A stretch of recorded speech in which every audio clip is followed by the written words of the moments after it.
TikTok செயலி நாடு முழுவதுமே பிரபலமாயிருக்கு. டிக்டாக் சைனா நாட்டில் 2016 வருஷம் செப்டம்பர் மாதம் அறிமுகம் செய்யப்பட்டது.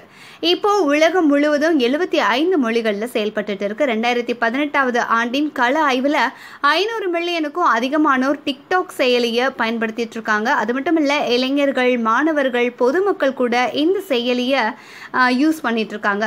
2019 வருடம் பிப்ரவரி மாதம் இந்த டிக்டாக் ஆப்பை தடை செய்ய மத்திய அரசுக்கு தமிழக அரசால் பரிந்துரை செய்யப்பட்டதாக சொல்லப்பட்டிருக்கு.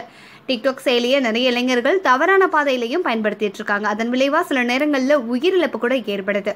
இந்த மாதிரியான காரணங்களால இந்தோனேசியா மற்றும் அமெரிக்காலெல்லாம் டிக்டாக் செயலி தடை செய்யப்பட்டிருக்கு.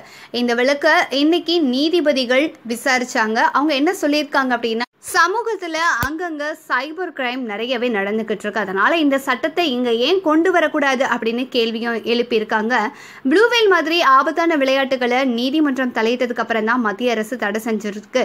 ஆனா சமூகத்துக்கு தீங்கு விளைவிக்குது அப்படின்னா அரசாங்கமே நேரடியாக கூட பண்ணலாம், நீதிபதிகள் தான் இதை பண்ணணும் அப்படின்னு சொல்லிட்டு எதிர்பார்த்துட்டு இருக்கக்கூடாதுங்கிற மாதிரியான பதில்களையும் அவங்க சொல்லிட்டு டிக்டாக் செயலியை தடை செய்யலாம் அப்படின்னு சொல்லிட்டு ஒரு உத்தரவும் பிறப்பித்து வழக்கை ஏப்ரல் 16 ஒத்தி வச்சிருக்கிறாங்க.